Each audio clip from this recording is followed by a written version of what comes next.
Brilliant.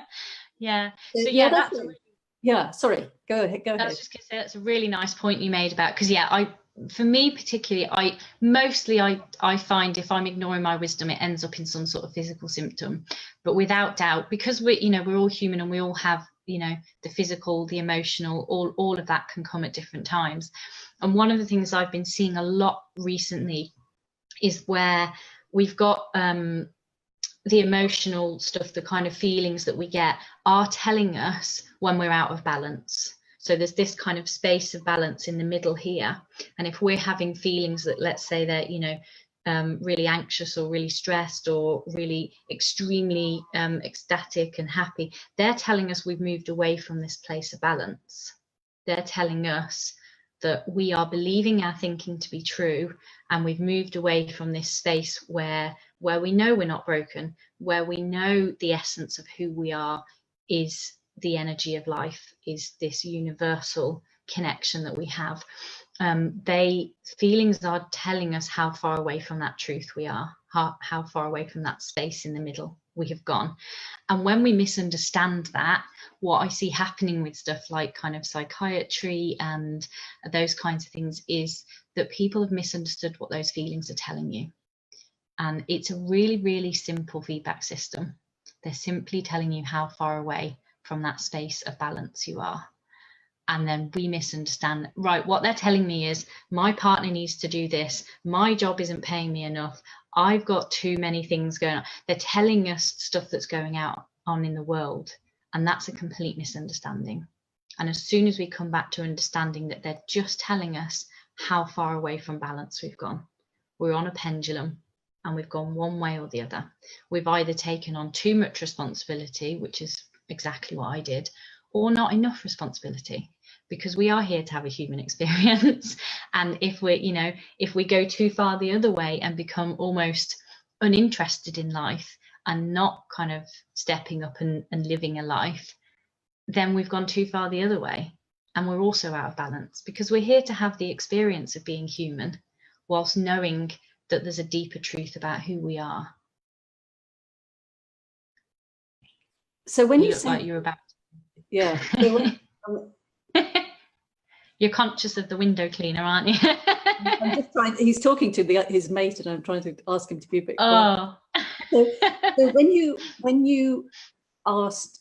when you said, I know when the biggest thing that I learned, but the biggest thing for me when I first came to this understanding was sort of what you've just said, that feelings don't mean what I thought they meant. So I had always thought, and I'd always taught my clients and so on, that if we had uncomfortable feelings, it meant that something was wrong and we needed to do something about it. And it meant that something was wrong on the outside, not that we were off balance inside. It meant something's wrong, like you said, this relationship's not right, or I shouldn't be here, or so that's what I had learned. When I discovered that my feelings just meant, if I'm feeling angry, it just means I'm having an angry thought.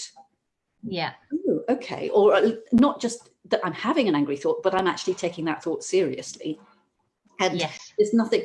That was the second thing, because the second thing I did when I got out of psychotherapy was I went into NLP training and hypnotherapy and so on, and all of those things, which were about then trying to change the thoughts. So they knew, it was about the thought, but they were about, oh, well, let's change this thought then.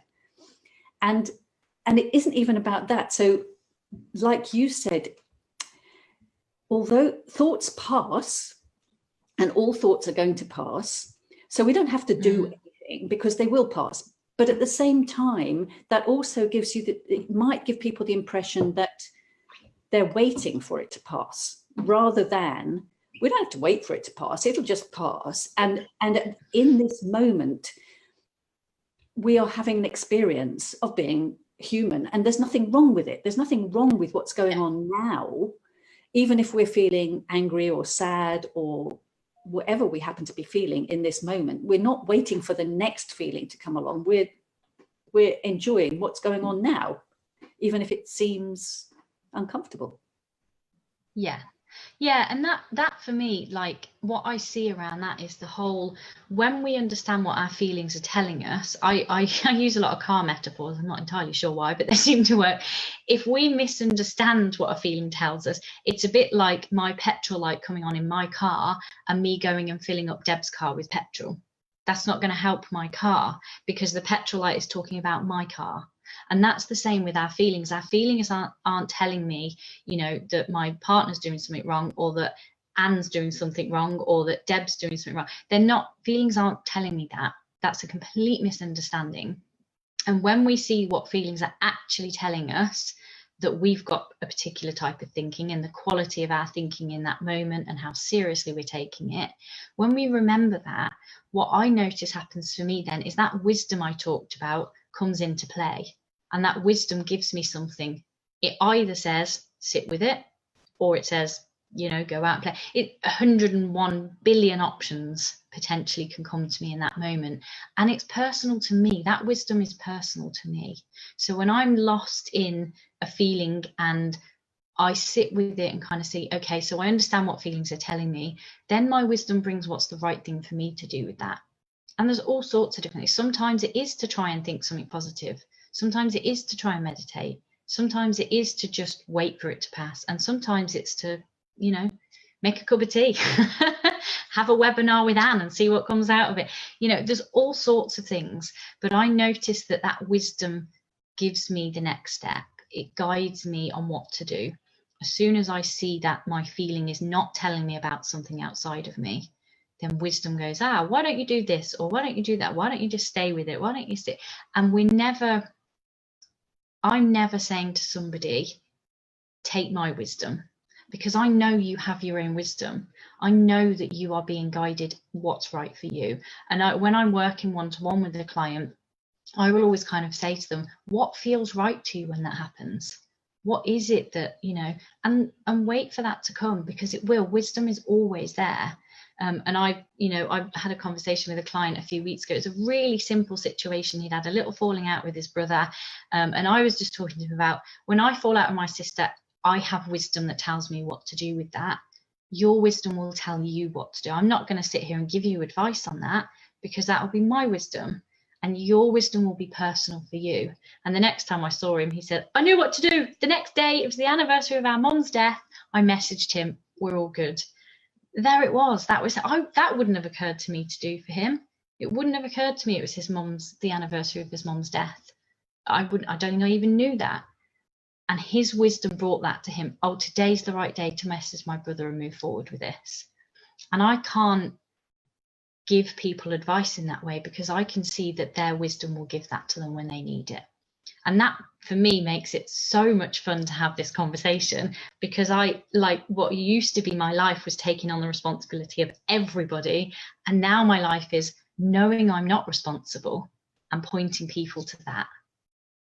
And it's just polar opposites. It's incredible. And that, for me, I think that's why I call this stress less, love more, because I don't need to take on the stress of, I'm responsible for whether Anne thinks this is a good webinar. I'm responsible for how many people turn up on the webinar. I'm responsible for whether my partner enjoyed his toast and coffee this morning. I'm responsible. I don't need to do that.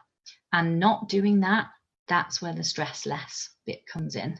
And the love more part, for me, that was massively around the huge insights that I had around kind of insecurity and self-love.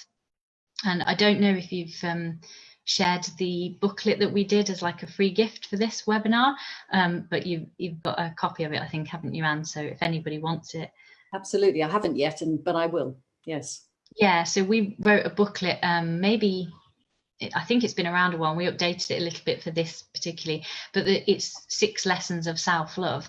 And that was, I think, my first really big insight. The first thing that really changed for me was seeing that, because I understand how life really works and the truth of who I am, a natural byproduct of that is to be in love with myself.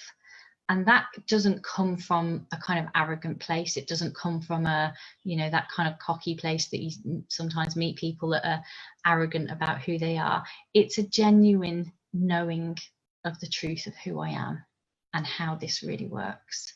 and that kind of essence of life that runs through all of us, that connects all of us.